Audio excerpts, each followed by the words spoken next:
Koto. Today we acknowledge the sentencing of the killer of Constable Matthew Hunt. And what has been a really hard day for Matt's family, his friends, for Dave, for his family. It's a sad day when police appears as a victim in court, but it was really important for the voice of the organisation to be heard about the impact that this terrible event has had right across our whole organisation. This was a cold, callous and brutal gunning down of one of our own. It was an attack not just on New Zealand police, but on our community. I want to acknowledge the bravery of Diane, Ali, their family and supporters as they have struggled to deal with the aftermath of this horrible event. I particularly want to acknowledge the work of the investigation team, who were incredibly professional in the face of what must have been one of the hardest types of inquiries to work on.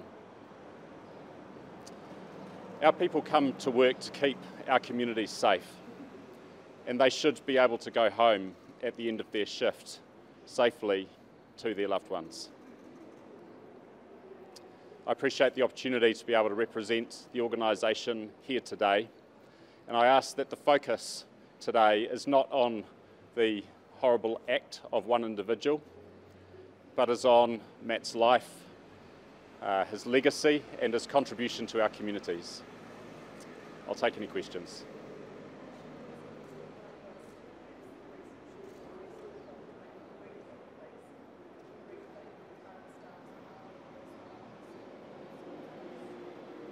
Look, we are doing everything we can to keep our people safe. Our tactical response model has brought together everything that we know about what can improve safety, and we're putting those things in place. I'm really looking forward to the step change that will bring for our people. It's already making a positive difference.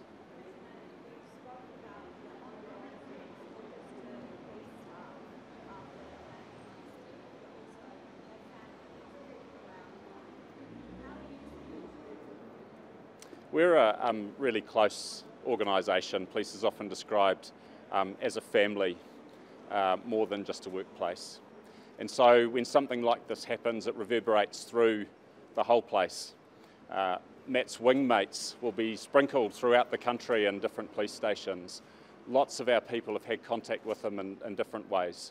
And so when something like that happens, the police family comes together and we support each other. And we've seen that in incredible ways right from the moment this occurred through to today. I'm incredibly proud of what our people do and the way their leaders come around and provide the support that they need, and that's happening now.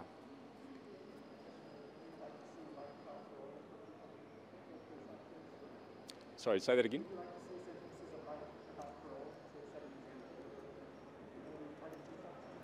Look, it's not my place to comment either on the sentencing or on penalties.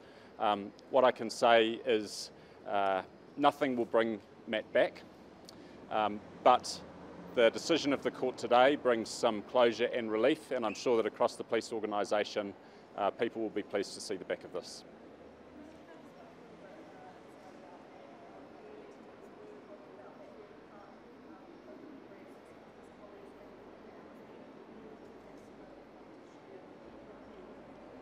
Yeah, I'll give Nyla that opportunity.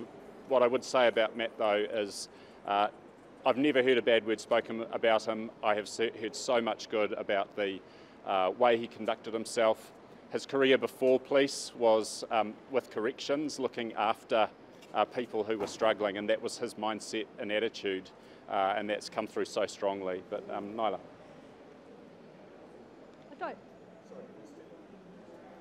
I don't know if I could add anything further other than to say Matt was one incredible young man and he brought a lot to the New Zealand Police. He has left a big hole in our organisation and his legacy will continue.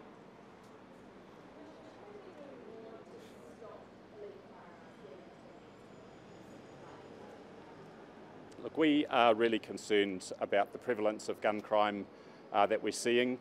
There are a lot of things that we are doing to uplift our focus on this. Operation Tauwhiro in particular has seen us seize over 1,000 firearms that were unlawfully held. So yes, we are concerned about gun crime.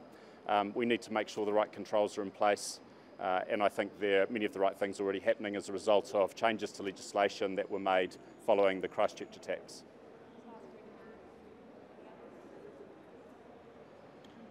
Thank you all.